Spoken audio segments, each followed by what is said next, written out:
प्रधानमंत्री कौन से और कैसे हिंदुओं के लिए बात करते हैं, जरा ये तो मुझे बताइए। जब हिंदुओं की बेटी के साथ बलात्कार होता है तब तो प्रधानमंत्री के मुंह से एक आवाज़ नहीं निकलती, जब उनको निर्वस्त्र किया जाता है तब प्रधानमंत्री के मुंह से एक आवाज़ नहीं निकलती। तो प्रधानमंत्री मुझे ये बताइए ना पहले कि कौन से हिंदुओं की बात कर रहे हैं, और प्रधानमंत्री ने या बीजेपी ने हिंदुओं के लिए ऐसा किया भी क्या, जरा ये बताइए।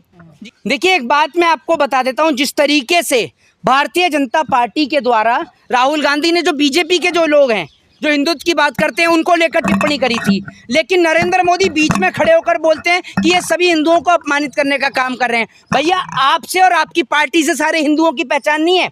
आपकी पार्टी के नेता तो इतने निर्लज्ज हैं, इतने नीच हैं कि भैया आपकी पार्टी का एक नेता कुलदीप सिंह सेंगर देश की बेटी के साथ बलात्कार करता है, और दूसरी बात आप हिंदुत्व की बात करते हैं।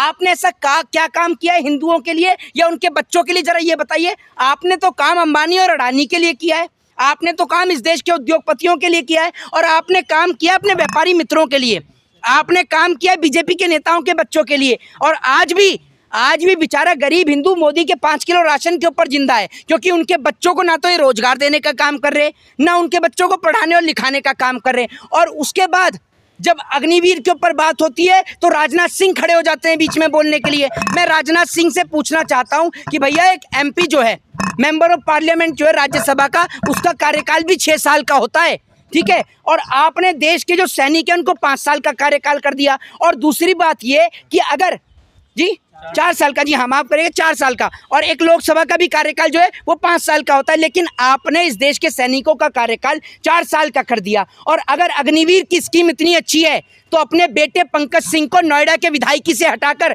देश की सेना में अग्निवीर में क्यों नहीं भर्ती करा देते राजनाथ सिंह, जरा मुझे इस सवाल का जवाब दीजिए ना। दूसरी बात ये कि प्रधानमंत्री इस देश के अंदर हिंदुओं के लिए क्या किया, इनकी सरकार के राज में सबसे ज़्यादा देश की बेटियों को निर्वस्त्र किया गया। मणिपुर के अंदर आपने देखा कि बेटियों के साथ क्या हुआ, आपने देखा कि जिस तरीके से प्रज्वला रमन्ना, जिसकी कई वीडियो भी सामने आई, लेकिन उसको भी लेकर प्रधानमंत्री ने कोई टिप्पणी नहीं करी। और जी लेकिन एक तरफ राहुल गांधी ने जो तस्वीर दिखाई उसके बाद ये कहा जा रहा है कि ये हिंदू विरोधी हैं।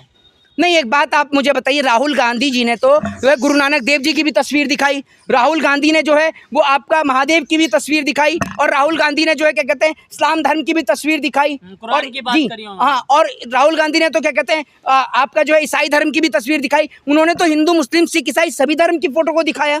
आप मुझे ये बताइए ना, उन्होंने किसी धर्म को छोटा या बड़ा दिखाने की तो बात ही नहीं कही। और उसके बाद जब राहुल गांधी ये कहते हैं कि हमारे जितने भी महापुरुष ने इस बात को कहा कि हमारे जितने भी महापुरुष हैं उन सभी महापुरुषों ने अहिंसा का साथ दिया, अहिंसा की बात करी, ठीक है, लेकिन नरेंद्र मोदी जी उसके बाद बीच में खड़े होकर ये बोलते हैं कि राहुल गांधी ने सभी हिंदुओं का अपमान किया है। मतलब बीजेपी से और बीजेपी के नेताओं से सारे हिंदू हैं। मतलब अगर कोई बीजेपी का साथ देगा तो वही हिंदू है, अगर कोई बीजेपी का विरोध करता है तो वो हिंदू नहीं है। आप मुझे ये बताइए ना। और दूसरी बात ये कि मैं आज आपसे पूछता हूँ कि पूरे देश के अंदर पहले बीजेपी की सरकार थी, ज़्यादातर सीटों पर बीजेपी की सरकार थी, ज़्यादातर मुख्यमंत्री बीजेपी के थे, बीजेपी का प्रधानमंत्री से सब कुछ था, हिंदुओं को क्या सुविधा मिली, जरा मुझे ये बताइए ना। जिन हिंदुओं की बात करते हैं और जिन हिंदुओं के कंधे पर रख के ये बंदूक चलाते हैं, उन हिंदुओं को लूटने और ठगने का काम तो इस बहरूपी ने किया है सबसे पहले। आप मुझे ये बताइए, राम के नाम पर वोट मांगा, राम मंदिर के नाम पर चंदा बटोरा, और आज उस राम मंदिर से ही पानी टपक रहा है। अयोध्या जाकर देखिए अयोध्या की सड़कों का क्या हाल है, जरा मुझे ये बताइए ना। और दूसरी बात ये कि ये जो हिंदू राष्ट्र की मांग कर रहे हैं, इनकी जो पार्टी का जो भी इनका सहयोगी दल है, जो क्या कहते हैं आपके जो नीतीश कुमार के साथ में जो चंद्रबाबू नायडू हैं, उन्होंने हज के लिए पैसे का ऐलान किया है।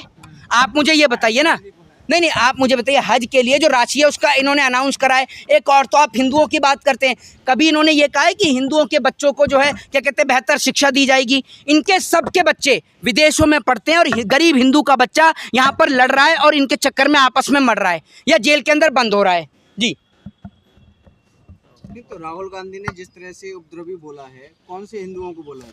उन्होंने उपद्रवी बोलने का काम उनको किया है जो इस देश के अंदर धर्म के नाम पर दंगे करते हैं, लड़ाई और झगड़ा करते हैं। आप मुझे बताइए ना, उन्होंने बोला बीजेपी के नेताओं को, तो और बीजेपी जी सिर्फ हिंदू करते हैं, सिर्फ हिंदू करते नहीं, उन्होंने बीजेपी के बोला है। बीजेपी के अंदर तो मुसलमान भी हैं, बीजेपी के अंदर सानाबाज नहीं, मोदी जी ने कहा है कि हिंदुओं का इस तरह से बोलना गलत है। नहीं, हिंदुओं को नहीं बोला उन्होंने। पहले तो उन्होंने महापुरुषों की बात करी, महापुरुष उन्होंने कहा कि हमारे जितने भी तमाम हिंदू महापुरुष हैं, उन्होंने यही बोला कि उन्होंने सदैव अहिंसा का साथ दिया है।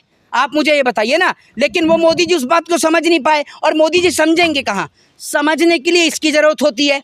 और ये बीजेपी वालों के पास थोड़ा सा हल्का और कम है। प्रधानमंत्री आप मतलब ये कम है, ये बात तो नरेंद्र मोदी को समझनी चाहिए। तीसरी बार के प्रधानमंत्री नरेंद्र मोदी को ये समझना चाहिए कि रोहित शर्मा, जिसकी उम्र अभी इतनी भी नहीं है, नरेंद्र मोदी 70-75 साल के हो रहे, रोहित शर्मा, विराट कोहली ने इस्तीफा दे दिया, वहां पर उन्होंने रिटायरमेंट ले ली। मोदी जी को अभी तक इतनी शर्म नहीं आ रही कि कम से कम अब तो रिटायरमेंट ले लेना चाहिए। नितिन गडकरी, अरे कोई सेवा नहीं, नितिन गडकरी जैसे पढ़े लिखे व्यक्तियों को सामने आना चाहिए था, उनको लेकर नहीं आ रहे। ये तो अपने आप को आज भी नया नौजवान समझने का काम करते हैं। तो मोदी जी क्रिकेटर हैं क्या? जी, क्रिकेटर है मोदी जी? मोदी जी से तेज कोई फेंकता ही नहीं है, ये मैं आपको बता रहा हूँ। क्रिकेटर तो नहीं, गेंदबाज जरूर है मोदी जी, बल्लेबाज का मुझे पता नहीं। गेंदबाज बहुत तगड़े हैं, इनसे लंबी अगर कोई फेंक के दिखा दे तो मैं बात रही। जिस तरीके से इंडिया और साउथ अफ्रीका का था ना मैच, मोदी जी अगर गेंदबाजी करते तो पहले ओवर में 6 विकेट लेके जाते, दावे से कह रहा हूँ। अच्छा, बीजेपी के सांसद जो हिंदू राष्ट्र की बात कर रहे थे, शपथ लेते हैं, उसको कैसे देख रहे हैं? नहीं, एक बात आप मुझे बताइए, बेतुकी बातें हैं। सरकार आपकी, प्रधानमंत्री आपका, क्यों नहीं बनाते आप मुझे बताओ ना। और हिंदू राष्ट्र तो बाद में बनेगा, पहले हिंदुओं की बहन बेटियों की इज्जत तो बचा लो।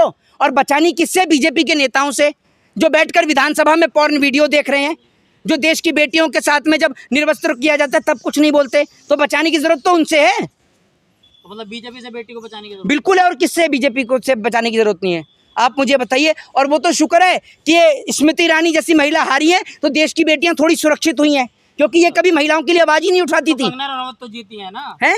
कंगना रनावत तो जीती है। कंगना रनावत तो 2014 में आज़ादी दिला रही हैं देश को, तो अगर किसी बेटी के साथ गलत हो गया वो तो वैसे भी नहीं बोलेंगी। ये लोगों के पास बोलने के लिए चाहिए ज्ञान की जरूरत। ये पढ़े लिखे हैं नहीं, अगर पढ़े लिखे होते तो ये थोड़ी बोलते कि 2014 में देश को आज़ादी मिली है। ये सब के सब चोर चोर मौसेरे भाई हैं, एक जैसी टीम के लोग हैं, एक जैसे सदस्य हैं।